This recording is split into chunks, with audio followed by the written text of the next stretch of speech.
Montana Territory, April 1879. The snow was still crusted along the edges of the Bitterroot Range when Xander Lark fell off his horse and into the life of Delaney Ford.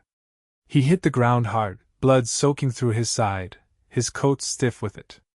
The gelding bolted down the trail behind him, hooves thudding like distant thunder. Xander barely managed to lift his head before the world tilted sideways. Then he saw her riding up slow on a mule, a shotgun across her lap, eyes sharp and narrowed beneath the brim of her hat. "You dead?" she asked. "No," he rasped. "Shame," she muttered, dismounting. Delaney crouched beside him, poked at the blood with 2 fingers, then pressed her palm to his forehead. "You are burning up," she said. "Well, if you die on my land, I will have to bury you myself. That is work I do not have time for." She was 32, widowed 3 years, and living on a piece of land her husband had carved out before a fever took him in 76. Since then, she had raised her 2 sons alone, Orrin, 9, and Otis, 7. The cabin stood 3 miles from the nearest road and a full day's ride from the nearest town, tucked into the trees like it was hiding from the world. Xander passed out before she got him to the cabin. He woke up 2 days later on a straw mattress by the hearth, his side tight with fever and stitched with neat, sure hands. The boys stared at him wide-eyed from the doorway until Delaney snapped her fingers and sent them back outside. "You are lucky I had whiskey left," she said, pouring water into a tin cup. "Otherwise you would be dead or screaming." He took it with shaking hands, eyes darting around the room. "You stitched me up?" "I did." "Why?" Delaney folded her arms. "Because I have a soft spot for wounded strays. And because you are not the first man to come through here bleeding." He watched her closely. She was not pretty in the fragile way some women were, but she had a quiet steadiness. Brown hair braided back tight, skin sun-browned and freckled, sleeves rolled to her elbows. Her voice was calm, her hands sure.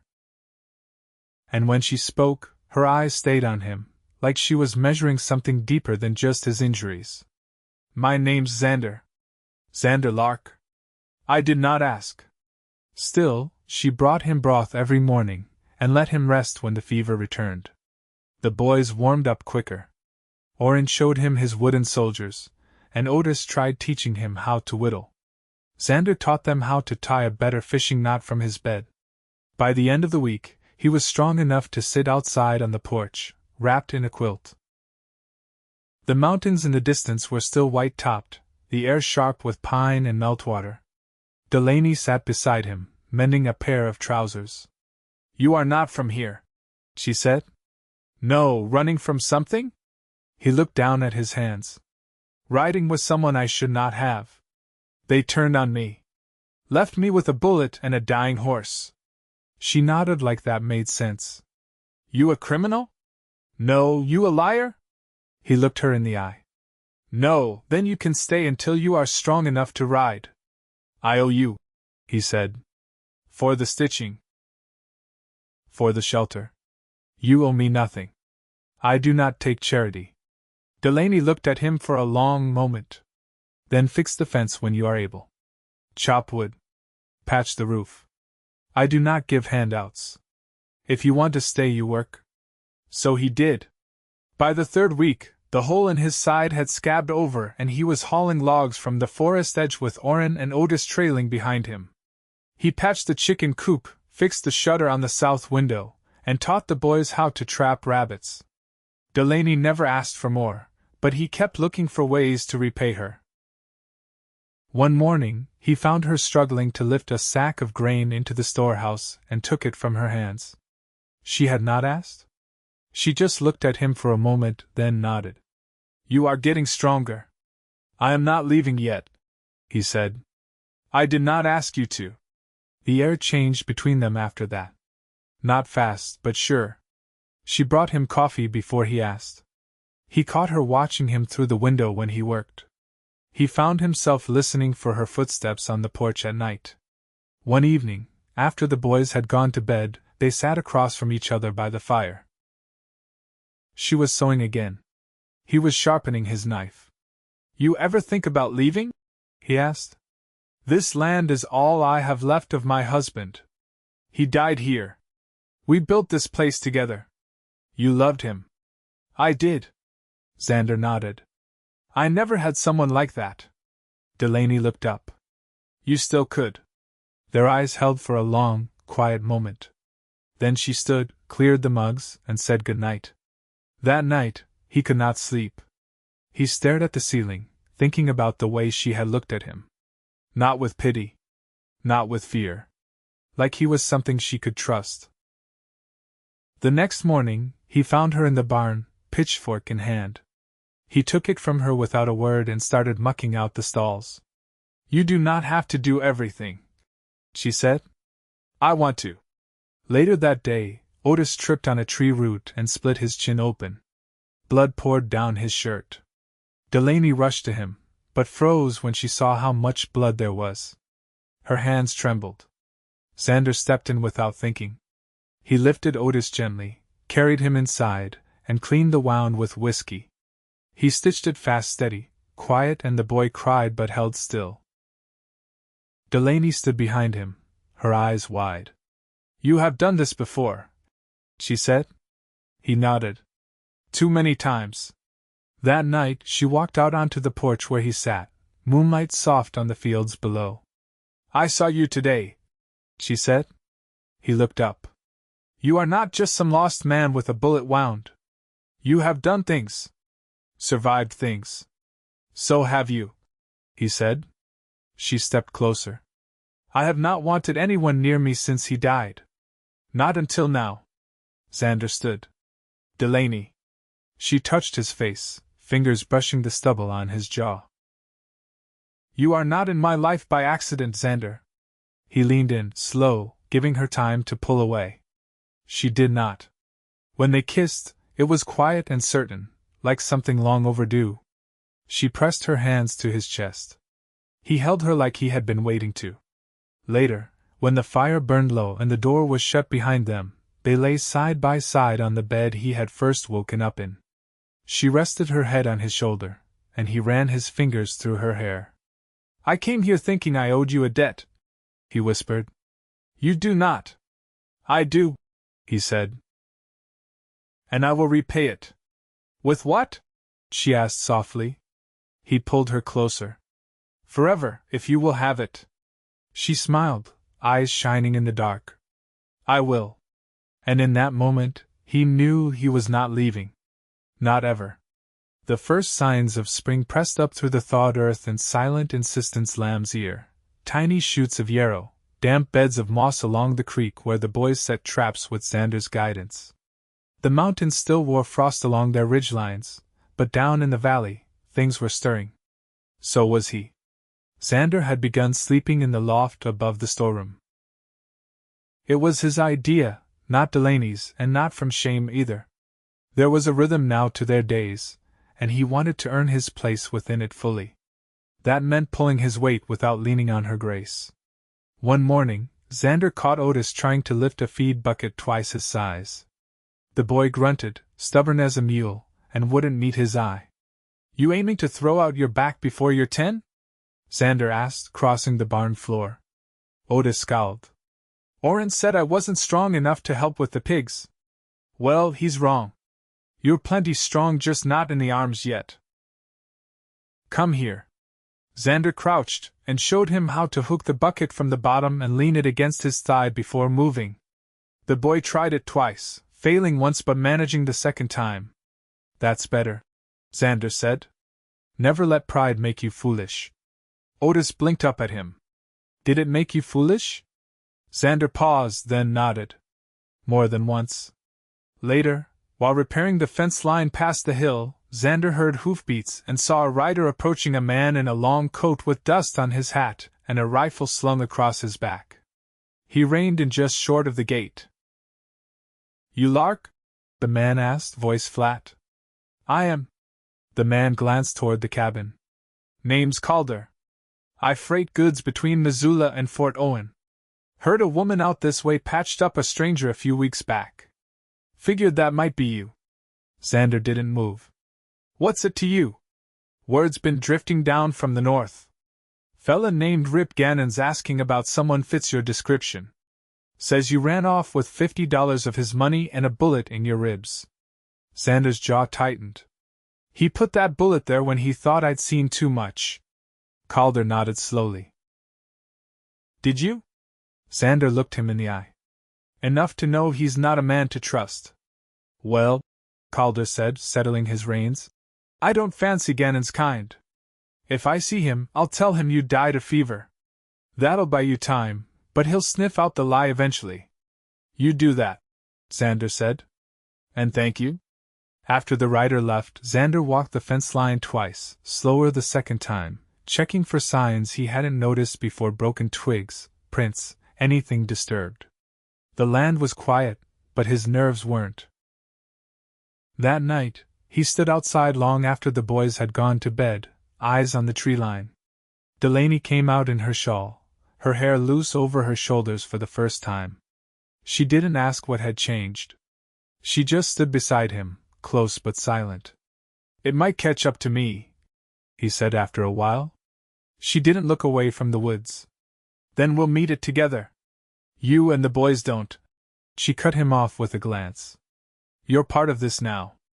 I don't turn my back on those I've welcomed in. He watched her profile in the moonlight, how steady she stood. You're braver than most men I've known.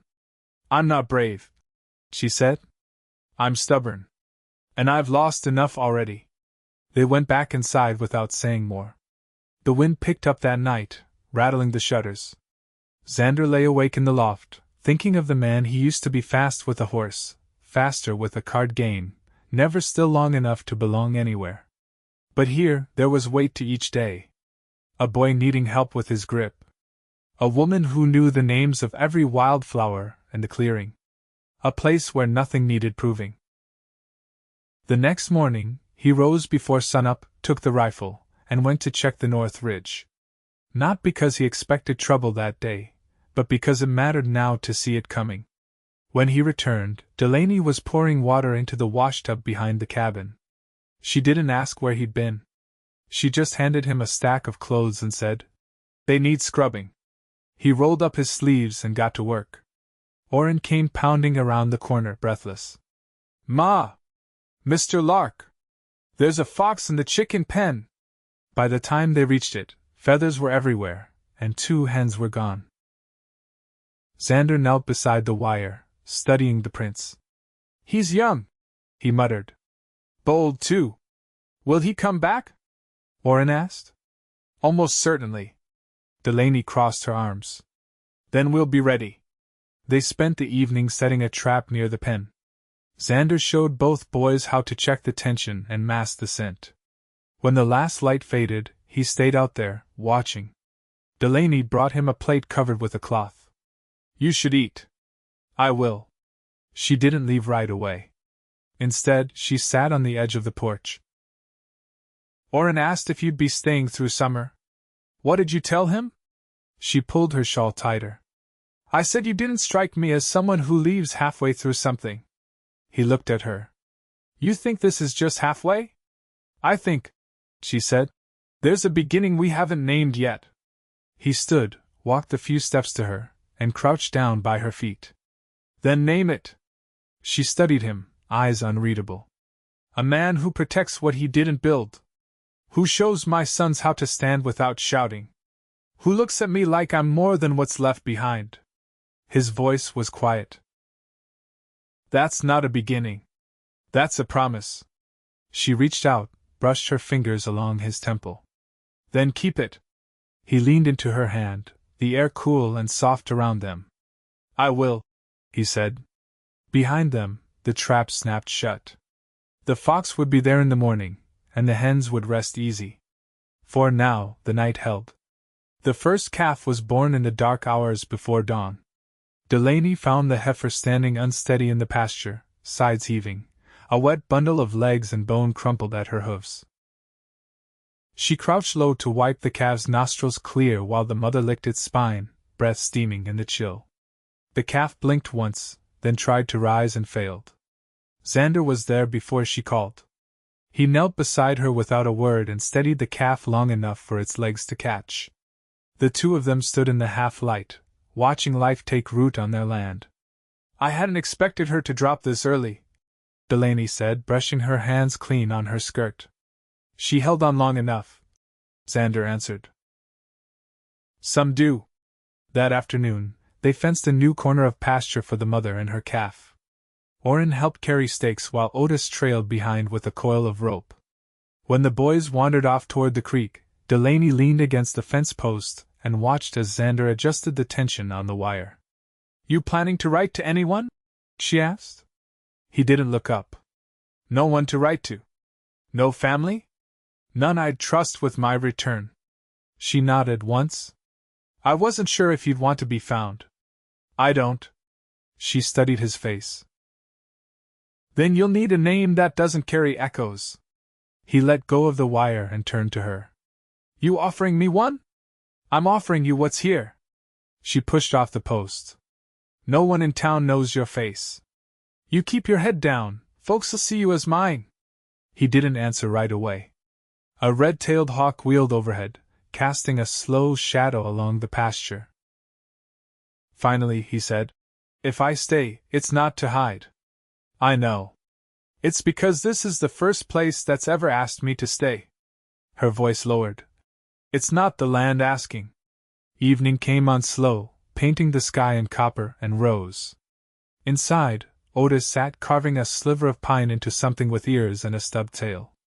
Orin recited numbers under his breath as he practiced sums with charcoal on a scrap of cloth. Delaney and Xander shelled peas at the table. Her hands moved with practiced rhythm, his still learning the pace of home things. She glanced at him sideways. You ever run a team?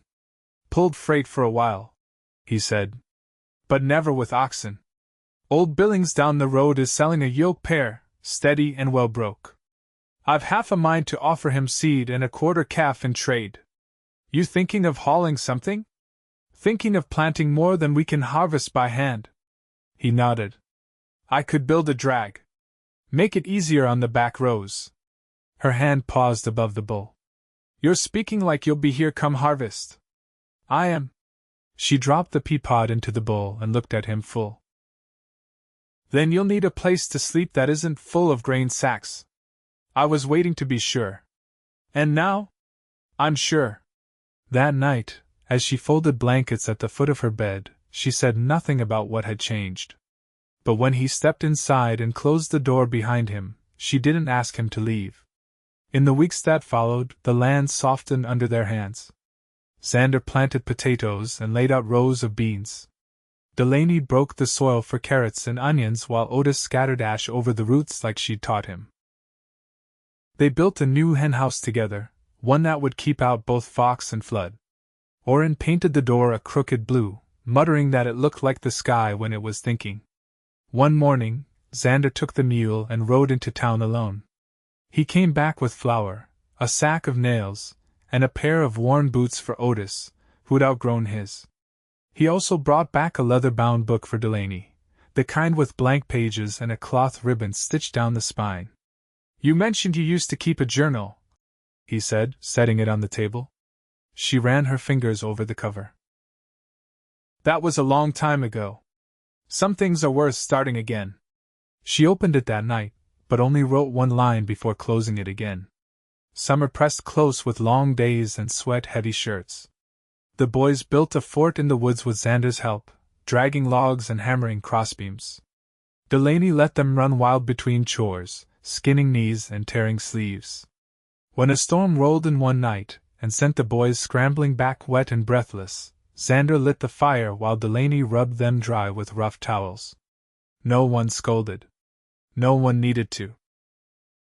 Later, when the cabin had quieted, Delaney sat beside Xander on the porch steps. The air was thick with frog song and the scent of wet earth. Her bare feet pressed into the planks, her skirt damp at the hem. I never planned for this, she said. Neither did I. But I can't picture it without you now. He reached for her hand, rough and warm in his. You won't have to. She let her head rest against his shoulder, and for a long while they listened to the sounds of their land breathing in the dark. Inside, that leather-bound book sat open on the table, the single line written in Delaney's hand. He came here wounded, but now we are whole. The wheat came in dry and stubborn that year. Delaney ran the sides slow, careful not to dull it too quick, while Xander worked the back field with the yoke pair they traded for in late June. The oxen leaned into the harness like they'd been born to it, and Xander matched their pace, sweat darkening the back of his shirt. The sun hung low by the time he unhitched them and led them to water, his hands thick with callus and splinter. Delaney met him at the trough, brushing loose straw from her skirt. "When the field's done, I'll need to check the root cellar. Some of the sacks we've been drawing damp. I'll take a look," he said. "You've been favoring your left knee again.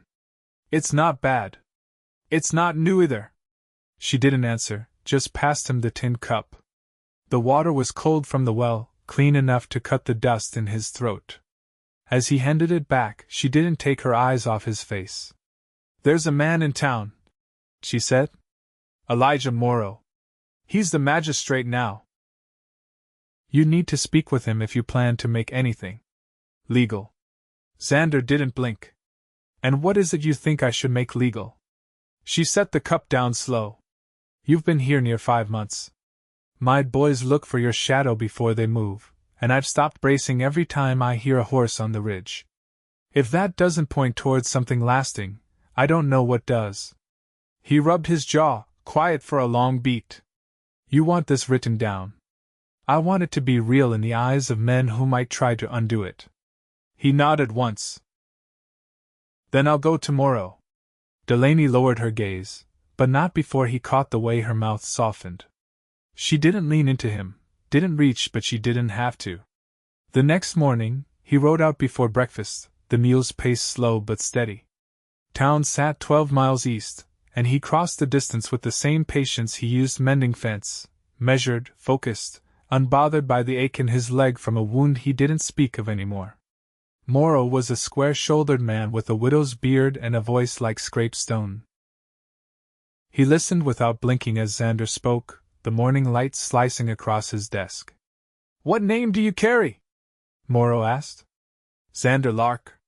Morrow's eyes narrowed. "That name carries weight up north. I'm not north anymore. You planning to stay on that woman's land?" "I'm planning to build on it." Morrow leaned back, laced his fingers. "You've got the look of a man who's outrun more than one mistake. That's behind me. Then I'll record it clean. You'll need witnesses." Xander nodded. "Orrin and Otis Ford. They'll stand for it." Morrow didn't argue. "Come back after the full moon. I'll have the papers ready." By the time Xander returned, the sun had dropped behind the far slope and the sky had gone lavender. Delaney was sitting by the hay shed, sharpening the blade of a sickle. He dismounted and tied off the mule, walking to her without speaking. She looked up, one brow lifted. "It's set," he said. "We'll go after the next moon wanes. Your boys'll stand with us." She laid the blade down on the whetstone. "I never thought I'd wed again. Not after burying a man with dirt under my nails and 2 children pressing into my skirts. I'm not asking to take his place. I wouldn't let you." He opened his palm, calloused and scarred, and she set her hand in his without hesitation. That night they sat with the boys at the table, a pot of beans between them, the fire low in the hearth. Orrin pushed his bowl aside and cleared his throat. "Is it true we'll be going to town soon?" Xander nodded. "To stand as witnesses." Otis blinked. "What's that mean?" "It means I'm promising something important," Xander said. "And I want you both there to hear it." Neither boy spoke for a long moment. Then Orrin reached across and took another helping of beans, as though that settled it. In the days that followed, the house took on a quiet purpose. Delaney hemmed the sleeves of her best dress, and Xander carved a new beam for the porch rail, smoothing it by hand until the grain shone. He didn't say he was building it for photographs or visitors, he simply wanted the place to look right. The night before they rode into town, Delaney found him sitting by the barn, lantern at his feet, sanding the last edge of the beam. She stood behind him, arms crossed. "You nervous?" "No." She waited. I never had anything I wanted to last, he said finally. Not until now. She came around and sat beside him. Then let's make it last. When morning came, the four of them dressed in clean cotton and rode out under a cloudless sky. Delaney's hair was braided back with a ribbon she hadn't worn since her wedding to a man now buried beneath cottonwood roots. The boys rode ahead, chasing their own dust, while Xander kept pace beside her. They said their vows in the back room of the magistrate's office, sun falling through the high windows, the scent of old paper and cedar hanging in the air. The words were plain. No poetry, no spectacles. Just the truth, spoken steady. When it was done, Delaney looked at Xander not with surprise or hope, but with the grave certainty of someone who had seen both loss and grace and knew which one she was standing in now. They rode home slow, the sun behind them, the land stretched out ahead like it had waited for this all along. The wheat field stood empty now, stubbled with gold and dry earth where the harvest had been cut and carted. The oxen were back in their shed, dozing under the low roof, and the last of the grain sacks were stacked inside the barn, tied with twine and covered against mice. Summer had burned itself out in slow embers, and autumn moved in its stead, crisping the edges of the cottonwoods in yellow and copper. Delaney bent over the hearth, stirring lard into flour for the morning's biscuits. Behind her, the boys were arguing softly over a game of marbles, their voices low out of respect for the hour. Xander eased the door shut behind him and set down the kindling he'd gathered before dawn. She glanced over her shoulder but said nothing until the dough was shaped and laid on the tin. "You were out early," she said. "There's elk sign near the ridge. Might be a good run before the weather turns." She wiped her hands on her apron.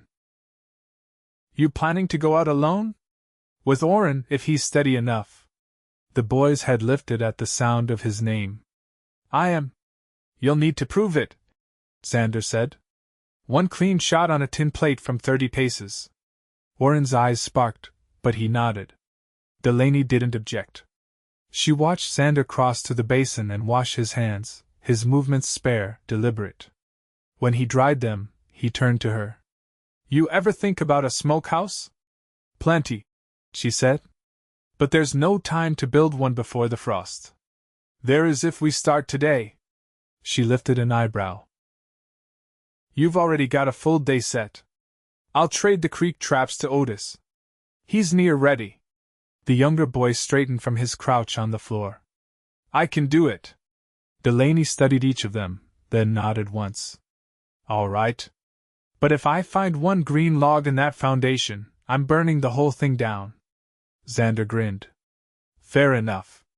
Outside, the light was soft through the orchard trees, the apples small but firm, their skins flushed with red.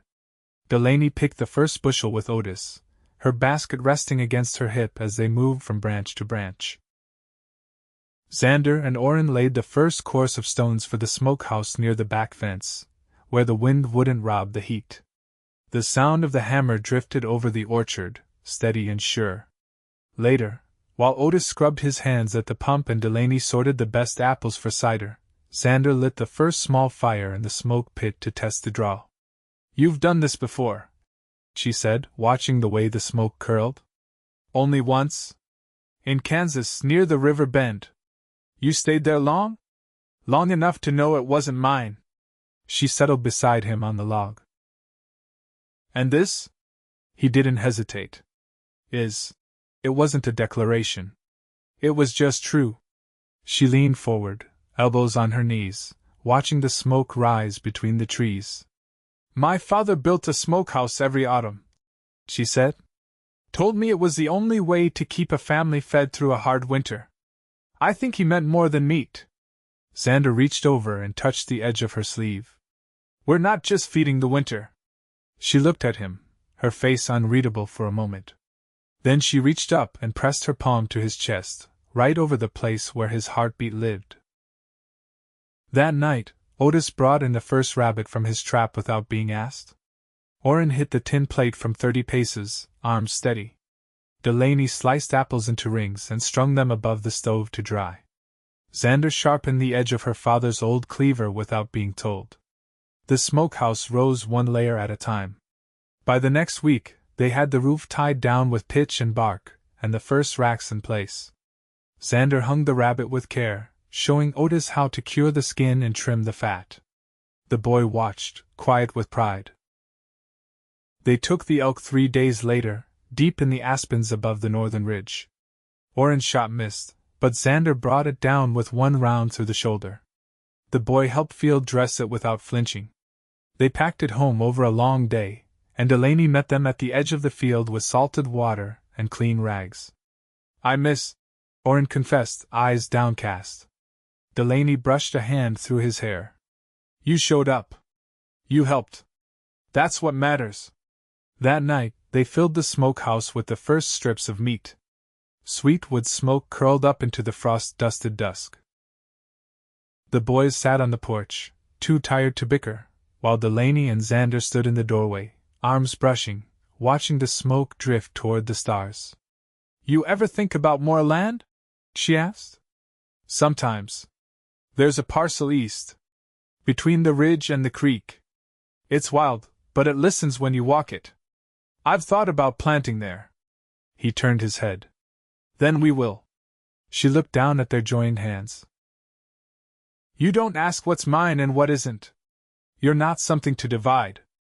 They stood there a long while, the fire behind them, the smokehouse lit dimly by lamplight, the boys asleep just inside. The sound of crickets came soft, and the wind moved low through the orchard. By the time snow fell that year, the house had a new porch rail, the smokehouse was full, and the field was turned for spring. Otis built a lean-to for his traps. Oren started carving larger, steadier figures. Delaney kept her journal open on the shelf, adding to it only when the fire was low and the day had been full. Xander built a cradle from pine scraps, though no one asked why. When the thaw came, they planted the new field east of the ridge. Xander walked the rows with her, marking out furrow lines while Otis scattered seed. Oren led the oxen slow and careful, and Delaney watched them move across the land she once thought would hold only memory. One night, long after the boys had gone to bed and the fire burned soft in the coals, Xander pulled a small cloth bundle from the shelf. He placed it in her hands without a word.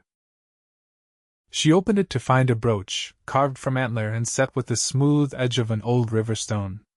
The shape was simple, a circle wrapped in a pair of carved leaves. "It's not silver," he said. She pinned it to her collar. "It's better." Outside, the moon rose over the orchard, and the house stood quiet and full. They sat together on the edge of the bed, nothing between them but warmth and the long, slow breath of shared years beginning. She leaned into him, her voice barely above a whisper. "We're home." Xander kissed her temple, his hand resting over hers. "Always."